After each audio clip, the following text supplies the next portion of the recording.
Hello friends, myself Mr. Minal R. Patel, working as a lecturer in Mechanical Engineering Department from Vallabh Budhi Polytechnic, Navsari.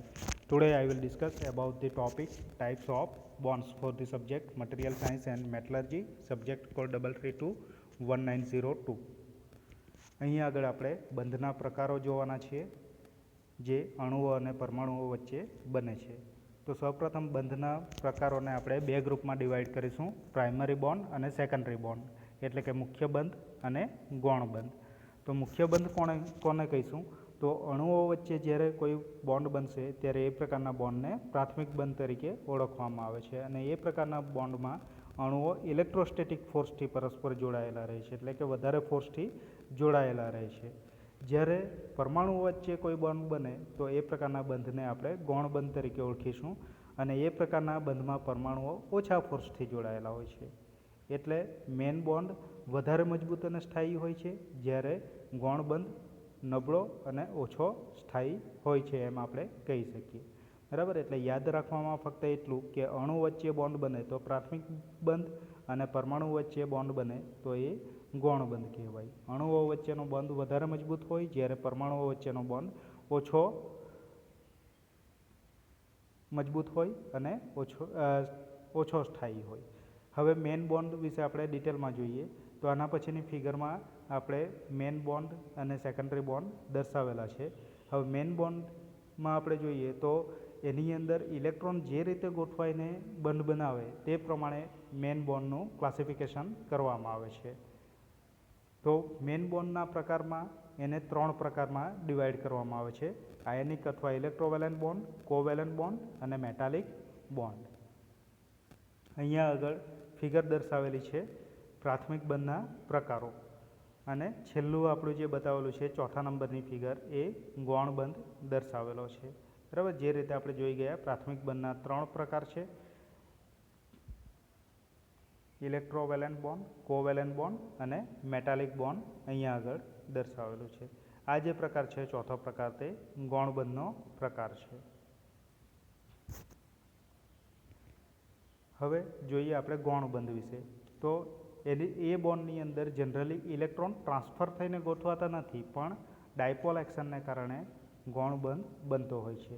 તો પરમાણુઓ વચ્ચેનો જે ગૌણ બંધ બને છે એના પણ 3 પ્રકાર છે, જેમાં ડિસ્પર્સન બોન્ડ, ડાયપોલ બોન્ડ અને હાઇડ્રોજન બોન્ડનો સમાવેશ કરવામાં આવે છે.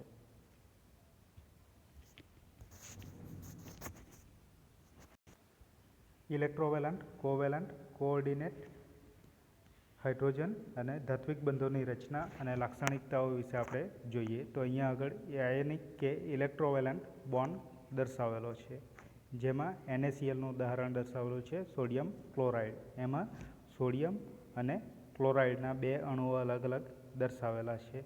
સોડિયમને આપણે પ્લસમાં સાઇન દર્શાવી છે અને Clની માઇનસમાં સાઇન દર્શાવી છે. અહીંયા આગળ NaClની બંધની રચના દર્શાવવામાં આવેલી છે, જેમાં અહીંયા આગળથી ઇલેક્ટ્રોન ટ્રાન્સફર થઈને અહીંયા જાય છે, એટલે બહારની કક્ષા અહીંયા ફક્ત 2 જ રહી જશે. અહીંયા આગળનું જે આખું હતું તેની અંદર ફક્ત 1 ઇલેક્ટ્રોન હતો, એ ટ્રાન્સફર થઈને અહીંયા ગોઠવાઈ ગયો છે. એટલે અહીંયા આગળ જે આ 7 ડોટ હતા તેની જગ્યાએ 8 ડોટ થઈ જાય છે. અને અહીંયા આગળથી આ જે સર્કલ હતું તે સર્કલ નીકળી જાય છે. બરાબર. હવે આપણે જોઈએ ઇલેક્ટ્રોવેલેન્ટ બોન્ડની રચના અને લાક્ષણિકતાઓ. તો રચનામાં જોઈએ તો એકબીજાની પાસે આવતા ધન અને ઋણ આયન વચ્ચેના આકર્ષણ બળને લીધે આ પ્રકારનું બોન્ડ થાય છે. જ્યારે ઇલેક્ટ્રોનનું બંધારણ સ્થિર કરવા અણુમાં ઇલેક્ટ્રોન મેળવાય કે ગુમાવાય ત્યારે આયન બને છે. અહીંયા આગળ આપણે ફિગરમાં જોયું કે સોડિયમ ક્લોરાઇડમાં સોડિયમના અણુના બાહ્ય સેલમાં 1 ઇલેક્ટ્રોન હતો, જે ક્લોરાઇડના બાહ્ય સેલમાંના 7 ઇલેક્ટ્રોન સાથે આણ્વિક આકર્ષણ બળને કારણે ભળી જાય છે અને એને લીધે સેલમાં આયન ઉત્પન્ન થાય છે, જે રીતે રચનામાં આપણે જોયું. આ રીતે ઇલેક્ટ્રોસ્ટેટિક આકર્ષણ બળથી જોડાતા ઇલેક્ટ્રોન પછી પણ જોડાયેલા જ રહે છે અને આ પ્રકારના બોન્ડને આયોનિક બોન્ડ કહેવામાં આવે છે, કારણ કે એની રચના આકર્ષણ બળને કારણે થાય છે અને ઇલેક્ટ્રોન ટ્રાન્સફર થતાં બંનેની આઉટર શેલ સ્ટેબલ રહે છે. એના પછી આપણે એની લાક્ષણિકતાઓ વિશે જોઈએ તો તેના ઘન સ્વરૂપમાં ઓછી વિદ્યુત વાહકતા, વધારે સખ્તાઈ અને ઊંચું ગલનબિંદુ ધરાવે છે. આયનિક પદાર્થો દ્રઢ અને બધી જ દિશામાં બનતા સ્ફટિકીય પ્રકારના હોય છે. આયનિક ઘન પદાર્થમાંથી વીજ કરંટ એટલે કે ઇલેક્ટ્રિસિટી પાસ થઈ શકતી નથી. આયનિક પદાર્થ તેના પ્રવાહી સ્વરૂપમાં વીજ વાહકતા ધરાવે છે, એટલે કે એમાંથી ઇલેક્ટ્રિસિટી પાસ થઈ શકે છે, ઇલેક્ટ્રિક કરંટ પાસ કરી શકાય છે જો એ લિક્વિડ ફોર્મમાં હોય તો. એનું ઉત્કલન બિંદુ પણ ઊંચું હોય છે, એટલે કે નીચા ટેમ્પરેચરે પીગળતું નથી. પાણીમાં સહેલાઈથી દ્રાવ્ય હોય છે, ઓર્ગેનિક સોલ્વન્ટમાં ઓછા દ્રાવ્ય હોય છે, એટલે કે પાણીમાં એ સહેલાઈથી ઓગળી જશે, મિક્સ થઈ જશે, જ્યારે ઓર્ગેનિક સોલ્વન્ટ હોય તો એની અંદર જલ્દીથી મિક્સ થતું નથી. એનો પારવીજ અચળાંક પણ ઊંચો હોય છે. એના પછી આપણે જોઈએ સહસંયોજક બંધની રચના અને એની લાક્ષણિકતા, એટલે કે કોવેલેન્ટ બોન્ડ જે છે એનું કન્સ્ટ્રક્શન અને એની લાક્ષણિકતા. તો કોવેલેન્ટ બોન્ડ કઈ રીતે બને છે? તો આ પ્રકારનો બોન્ડ ઇલેક્ટ્રોનની ભાગીદારી એટલે કે શેરિંગ ઓફ ઇલેક્ટ્રોન્સથી બનતું હોય છે. સહસંયોજક બોન્ડ રચાયા પછી એનર્જી ઇલેક્ટ્રોનના સહિયારા ભાગને લીધે ઘટી જાય છે અને ઘણા બધા નોન મેટાલિક એલિમેન્ટ્સ વચ્ચે આ પ્રકારનું સ્થાયી બોન્ડ બનતું હોય છે. ફોર એક્ઝામ્પલ, ક્લોરિનનો પરમાણુ આ પ્રકારનો બોન્ડ બનાવે છે, જેમાં ક્લોરિનના અણુઓની જોડી વચ્ચે ઇલેક્ટ્રોનની ભાગીદારી થાય તે માટે દરેક અણુ પોતાનો એક ઇલેક્ટ્રોન ફાળવે છે. અહીંયા આગળ ક્લોરિનનો પરમાણુ દર્શાવેલો છે, જેમાં 7 અને 8 નંબર જે છે એમાં ઇલેક્ટ્રોનની ભાગીદારી કરવામાં આવે છે. આ થશે આપણો કોવેલેન્ટ બોન્ડ. એની લાક્ષણિકતામાં જોઈએ તો કોવેલેન્ટ બોન્ડની વિદ્યુત વાહકતા ઓછી હોય છે.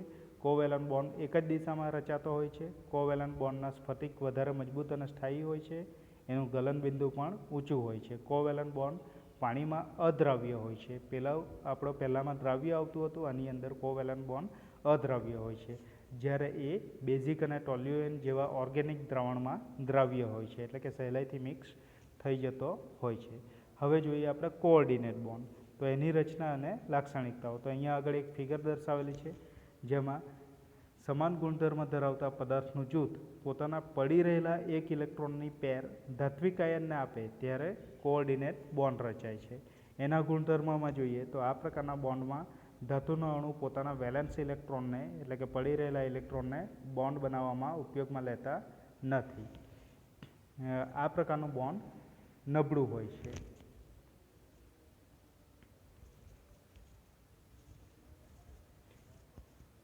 એના પછી જોઈએ આપણે હાઇડ્રોજન બોન્ડ. તો અહીંયા આગળ હાઇડ્રોજન બોન્ડની ફિગર દર્શાવેલી છે. તો આ પ્રકારના બોન્ડની રચના કઈ રીતે થાય છે? તો આ બોન્ડ એક ખાસ પ્રકારનું ડાયપોલ એટ્રેક્શનને કારણે બનતું બોન્ડ છે. ઇલેક્ટ્રોનની અસમાન વહેંચણીને કારણે ડાયપોલ્સ બનતા હોય છે. આ બોન્ડ અણુઓ વચ્ચેના નબળા આકર્ષણ બળને કારણે બને છે. આ બળ એક અણુના ન્યુક્લિયસ અને બીજા ઇલેક્ટ્રોન વચ્ચેના ઇલેક્ટ્રોસ્ટેટિક આકર્ષણ બળને કારણે રચાય છે. તો પરમાણુઓ વચ્ચે રચાતા આ પ્રકારના બોન્ડમાં એક છેડા પર હાઇડ્રોજન હોય છે, જે અહીંયા આગળ દર્શાવેલો છે. હાઇડ્રોજન એટમનો એક ઇલેક્ટ્રોન મુક્ત હોય છે, એટલે કે ફ્રી હોય છે. તે બાજુના અણુના પરમાણુ ખૂબ જ ઇલેક્ટ્રોનેગેટિવ હોવાથી દરેક ઇલેક્ટ્રોનને પોતાની આસપાસ રાખે છે અને એ અસરથી હાઇડ્રોજન અણુ પોઝિટિવ આયન હોય છે, એટલે એના પર પોઝિટિવનું સિમ્બોલ દર્શાવેલું છે. આ પ્રમાણે મજબૂત ડાયપોલ રચાય છે. તે બાજુના સમાન ડાયપોલ સાથે આયોનિક બોન્ડ આપે છે.